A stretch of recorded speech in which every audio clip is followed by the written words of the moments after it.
Hello everyone. Today we're not just discussing a clash of titans, we're delving into a question that has sparked endless debate across realms and ages. Hercules versus Thor, the ultimate showdown. But what if I told you the answer isn't as simple as who can lift the heaviest hammer or crush the mightiest beast?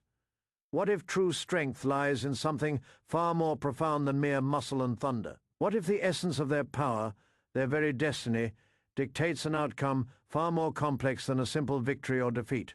Prepare yourselves, for we are about to unravel the myth, the legend, and the sheer, unadulterated power of two of mythology's most formidable heroes. Who truly is the strongest hero of all time? Let's find out. If you are ready for this epic journey, hit that like. First, let us turn our gaze to the sun, drenched lands of ancient Greece, to a hero born of both god and mortal, a demigod whose very existence was a paradox. Hercules, born Alcaeus, son of Zeus, the king of the gods, and Alcmene, a mortal queen. Hercules' life was destined to be a maelstrom of glory and suffering. His divine birth immediately ignited the wrath of Hera, Zeus's jealous queen. From the moment he drew his first breath, an inescapable shadow of vengeance loomed. Infancy itself was a trial by fire. Hera, in her malevolent fury, sent two venomous serpents to his cradle. But this was no ordinary babe. Even as a tiny infant, Hercules, with an innate strength that defied comprehension, seized the serpents, one in each hand, and choked the life from them. A chilling preview of the colossal power that lay coiled within him, a power that would shape his legendary yet tragic destiny. His youth was a tapestry woven with threads of incredible feats. He slew the Ciceronian lion, a beast that terrorized the lands of Thespiae, a heroic deed that showcased his prowess long before his more famous labors. He led a triumphant army, exhibiting not just strength, but leadership and strategic acumen. Yet for all his heroic deeds and burgeoning fame, Hercules was a man perpetually walking a tightrope between divine potential and his temper, legendary in its own right, was a double-edged sword, a storm brewing within him. It was this volatile human element, coupled with Hera's unceasing persecution, that led to the darkest chapter of his life. In a fit of divinely induced madness, a cruel trick of Hera, Hercules tragically slew his own wife, Megara, and their children. A moment of profound soul. Overcome with guilt and seeking purification, he consulted the oracle of Delphi. Her decree was stark. He must serve King Eurystheus of Tyrians for 12 years and perform 10. Then ultimately 12 impossible labors.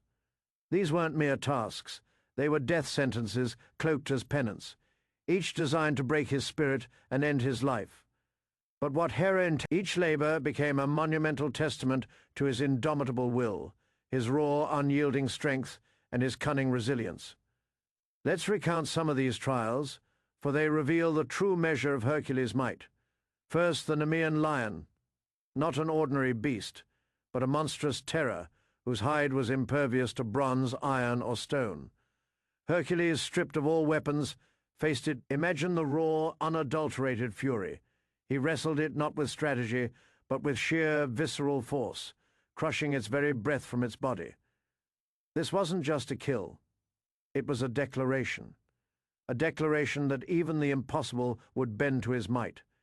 He then wore its impenetrable hide as his iconic armor, a symbol of his first insurmountable triumph. A serpentine monster with 9 heads, one of which was immortal, cut off one head, and 2 more grew in its place, a task designed to be an endless, agonizing cycle of futility.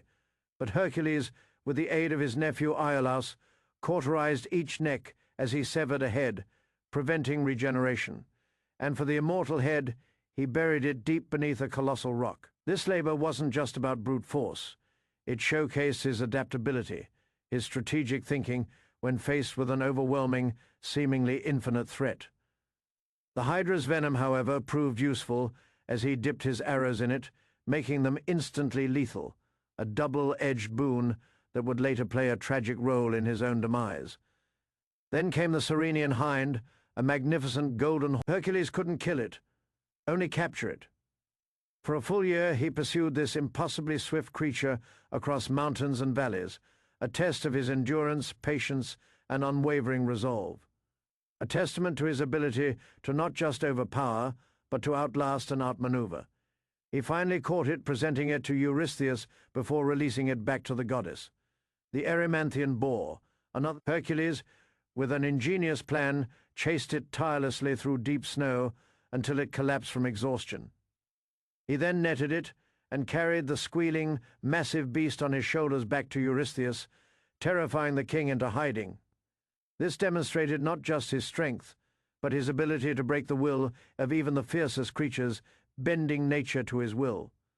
Now for a truly Herculean, thousands of cattle, 30 years of accumulated filth, a stench that permeated the very air, a task deemed utterly impossible to clean in a single day.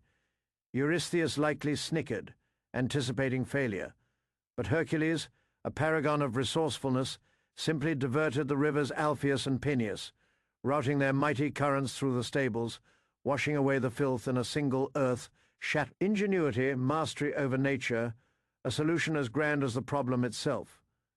This wasn't just physical labor, it was a feat of environmental engineering, centuries ahead of its time.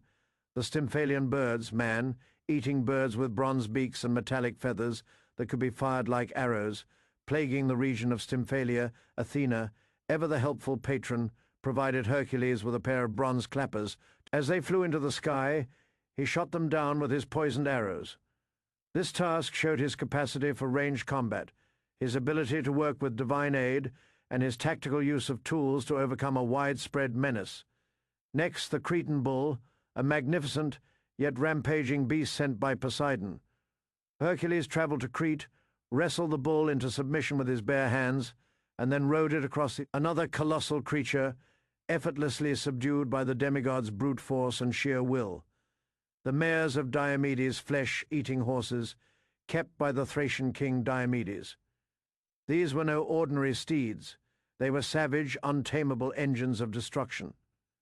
Hercules tamed them, a testament to his unique power over even the most feral of creatures. In some versions, he fed Diomedes to his own mares, a grim, poetic justice. Then came the girdle of Hippolyta, queen of the Amazons, fierce warrior women. This was a diplomatic mission turned violent, thanks to Hera's meddling. Hercules, intending to negotiate, was forced into battle, ultimately slaying Hippolyta and taking her girdle. It showed his prowess against formidable human or near-human warriors, his battle-hardened resolve in the face of Amazonian might. His 10th labor, the cattle of Geryon, a monstrous three-bodied giant who lived on the distant island of Erythea. To even reach this land, Hercules had to cross the scorching Libyan desert. In frustration, he shot an arrow at Helios, the sun god who, impressed by his audacity, lent him his golden cup to sail the ocean. He slew Geryon and his two-headed dog, Orthrus, and then drove the cattle back, a monumental journey across continents and seas, overcoming countless obstacles along the way, a saga of epic travel, combat, and logistical triumph. Golden apples guarded by the Hesperides nymphs and the 100-headed dragon Ladon in a mythical garden at the edge of the world. To find the garden, Hercules had to trick Atlas, the titan who bore the weight of the heavens on his shoulders, into retrieving the apples. For a brief, terrifying moment, Hercules bore the immense burden of the cosmos, an act of strength that transcends even his most He not only outwitted a cunning titan, but momentarily held the very fabric of existence on his shoulders. Finally, the 12th labor, Cerberus, to descend into the underworld itself and bring back Cerberus, Hades' three-headed hellhound, protector of the dead. This was a journey into the realm of shadows, a confrontation with death itself. With the aid of Hermes and Athena, and showing respect to Hades and Persephone, Hercules wrestled Cerberus into submission with his bare hands, proving his dominion even over the creatures of the infernal abyss. He brought the beast to Eurystheus, who predictably cowered in terror. This was the ultimate triumph over fear, over the unknown, over the finality of death. Through these 12 labors, Hercules wasn't just a strong man. He was an embodiment of perseverance against impossible odds, a testament to what mortal will, infused with divine spark, could achieve. His strength was born of suffering, tempered by injustice, and perfected through an unwavering refusal to yield. He was the hero who faced down his own madness, embraced his penance, and his rage was legendary. Yes, but so was his capacity for sacrifice and his deep, if often flawed, sense of justice. He was the quintessential underdog, perpetually battling a hostile universe, eventually earning his place amongst the gods on Olympus. Now, let us journey far to the cold, stark lands of the north, to the glittering spires of Asgard, home of the Aesir. Here we find Thor, the mighty god of thunder, son of Odin Allfather, and Jord, the earth itself. Unlike Hercules, who grappled with his mortal half, Thor was born a god destined for greatness, his very essence imbued with the power of storms and sky.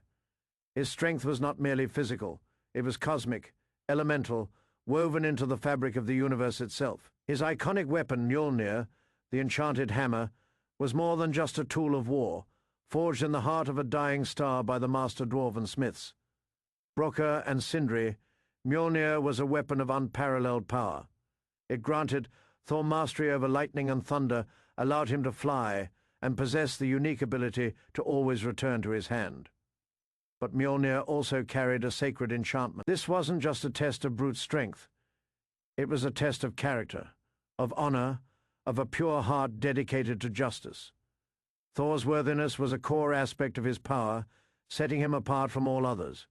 He wielded not just immense force, but the very moral authority of a protector god. Thor's life, too, was a series of epic battles and monumental responsibilities. He was the staunch... While the Greek gods often meddled with human affairs out of caprice or lust, Thor's protection was born of a deep, unshakable sense of duty and a genuine affection for mortals. His greatest adversaries were the frost giants of Jotunheim, a perpetual threat to the Nine Realms. He regularly ventured into their icy domain, his hammer Mjolnir a blazing comet against their frigid might, single-handedly repelling their incursions, safeguarding the cosmic balance.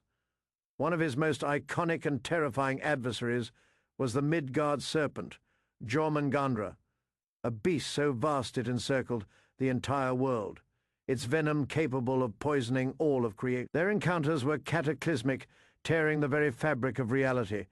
During a fishing trip with the giant Hymir, Thor hooked the serpent, pulling it from the depths in a monumental struggle that almost capsized their boat. Only Hymir's panic cutting of the line prevented a premature Ragnarok. Later, disguised as a boy, Thor attempted to lift a cat that was, unbeknownst to him, Jormungandr in disguise. His inability to lift it past a certain point was a subtle foreshadowing of the serpent's immense power, yet he still managed to lift it enough to show his prodigious strength, causing it to rear its head to the skies. These were not mere monsters. These were forces of nature, cosmic entities, and Thor faced them with unwavering courage and thunderous might. Thor also often found himself entangled in the mischievous machinations of his cunning step-brother, Loki. While Loki's tricks often led Thor into perilous situations, they also showcased his raw power, and sometimes his surprise. Whether it was retrieving Mjolnir from the giant Thrym, who demanded Freyja as his bride, or navigating the illusionary challenges of Utgard, Loki Thor consistently demonstrated his might, his unbreakable will, and his steadfast loyalty, even when frustrated by his trickster sibling. His confrontations with Loki, though often exasperating, highlighted his simple, honorable, and fiercely protective nature. His ultimate destiny, however, was inextricably linked to Ragnarok, the twilight of the gods. Prophecies foretold a final apocalyptic battle where the cosmos would be consumed by fire and ice. Thor was fated to face Jormungandr one last time. In that climactic battle, amidst the dying screams of gods and the shattering of realms, Thor would slay the colossal serpent, but succumb to its venom, taking 9 steps before falling himself. This isn't just a story of a warrior, it is a saga of a god accepting his ultimate fate, fighting valiantly until the very end, fulfilling his sacred duty to protect his people and his world. Thor's strength is that of a divine protector, a storm incarnate, wielding cosmic power and bound by an unyielding sense of honor and duty. He is the bulwark against chaos, the hammer that strikes true for justice, the god who embraces his terrifying destiny with open arms and a thunderous roar. His might is inherent, a birthright, yet honed through countless battles against threats of... So, if these two titans, Hercules and Thor, were to meet not in myth, but in a neutral space, a nexus between realms, a place where their powers could truly be tested without the interference of their respective pantheons, who would stand triumphant? Who is the strongest? Imagine the scene, a sky crackling with latent energy, the very air thick with anticipation. Hercules, clad in the Nemean lion's hide, wielding his mighty club, eyes burning with an unyielding, almost feral intensity. Across from him, Thor Mjolnir, humming with suppressed lightning in his grasp, his cape billowing, a determined, yet honorable, gaze upon his opponent. No ancient prophecies dictate this clash, only the raw, undeniable urge to test the limits of their legendary might. Round 1, raw striking power. Hercules charges, a veritable human battering ram, his club a blur of destructive force. With a primal roar, he brings it down. The impact would shake the very foundations of the realm, a sound like mountains, but Thor meets it, not with evasion, but with Mjolnir, a shield of pure uru and concentrated storm. The clang reverberates through the void, a shockwave that distorts the very air.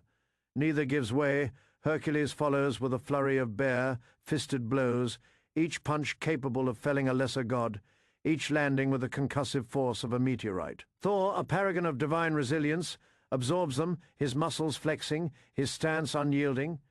He counters with a swing of Mjolnir, a thunderous crack that sends Hercules skidding back, his immense frame barely absorbing the impact. This isn't just a physical exchange, it is a dialogue of pure, unadulterated power, each hero announcing their presence with Earth, shattering force. Round 2, elemental fury versus indomitable endurance. Thor, with a guttural roar, calls upon the full might of the storm. Lightning erupts from the sky, a torrent of crackling energy aims squarely at Hercules. The ground beneath them turns to a molten pit. But Hercules, the man who endured the scorching sun, the venom of the Hydra, the burdens of Atlas, simply stands his ground. He takes the lightning, his body becoming a conduit, his muscles tensing, gritting his teeth against the searing pain. He doesn't fall, he doesn't falter. This is the strength of an unbreaking will, a spirit forged in the crucible of ceaseless torment. Thor, surprised, redoubles his efforts, a cyclone of wind and rain erupting around him, Mjolnir a blur as it unleashes wave after wave of... But Hercules, with an answering roar, uproots a colossal rock formation, hefting it like a pebble, and hurls it with impossible force towards Thor. The sheer audacity Thor, with a casual flick of Mjolnir, shatters the rock into dust. But the message is clear. Hercules is not just a target. He is an ever-present, unyielding threat. Round 3, tactical maneuvering and weapon prowess. Hercules, realizing direct confrontation isn't enough, uses his environment. He leaps, bounds, creating openings, feigning retreats, then exploding back with blinding speed.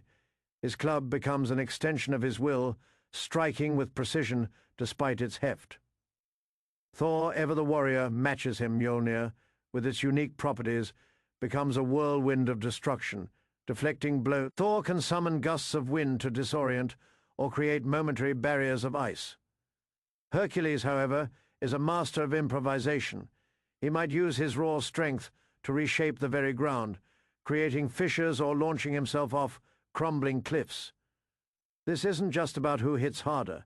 It is about who adapts faster, who can bend the very battlefield to their will. The tension mounts. Round 4, the ultimate test of will and spirit. Both heroes are battered. Their forms show the signs of an unparalleled struggle. Hercules bruised but unbowed, bloodied but defiant, his lion hide torn, his club chipped, but his eyes still blazing with a fire that could challenge the cosmos. Thor, his armor dented, his breathing heavy, but his grip on Mjolnir as firm as ever. They stand, exhausted, facing each other across a cratered, desolate landscape. They've thrown everything they have. They've pushed past pain, past exhaustion, past what any mortal, and indeed many gods, could ever conceive. There is no clear winner emerging. The very concept of victory or defeat seems to diminish in the face of such colossal, unyielding spirit. It is a stalemate of sheer What happens when two such heroes meet? They don't break each other. They elevate the very definition of strength. In the end, this battle isn't about a knockout punch or a final, decisive blow. It is about what their struggle reveals about the nature of power itself. Hercules' strength is the strength of humanity pushing beyond its limits, of an individual defying a cruel fate, earning his divinity through His is a strength forged in suffering and defiance, a primal, untamed force that refuses to acknowledge defeat. He is the champion of the self-made, the hero who wrestled gods, monsters, and his own inner demons into submission. He is the strength of mortal potential, magnified 1,000-fold. Thor's strength, conversely, is the strength of a divine protector, a god-wielding cosmic power, fulfilling prophecy, and bound by an unshakable sense of duty. His is a strength born of inherited might and divine responsibility, honed through countless battles against threats of cosmic scale. He is the bulwark against chaos, the hammer that strikes true for justice, the god who embraces his terrifying destiny with open arms and a thunderous roar. He is the strength of order, of the natural world's fury, and of an eternal vigilance against the forces of entropy. So, who is the strongest hero of all time? The answer perhaps unsatisfying to some, but profound to those who truly understand myth. Their battle would be an eternal stalemate, a continuous test of wills that would redefine what it means to be powerful. Hercules represents the apotheosis of human will and physical might, overcoming the impossible through sheer grit. Thor embodies divine power, cosmic responsibility, and the elemental force of the universe itself. Perhaps the greatest strength isn't about defeating an opponent. Hercules, the ideal of enduring suffering and rising above it, of human triumph against the most overwhelming odds. Thor, the ideal of unwavering duty, of divine protection, of a steadfast champion against cosmic threats. Their legendary lives, full of trials and triumphs, reflect different facets of heroism, duty, and sacrifice. Their hypothetical clash merely illuminates the dazzling array of what true strength can encompass. They stand as eternal symbols, reminding us that power comes in many forms, and that the greatest battles are often fought not just with muscle, but with spirit, will, and an unshakable belief in one's purpose. That is all for today's video. If you like this video, please subscribe, like it, and support us. Thank you for watching, and see you next time.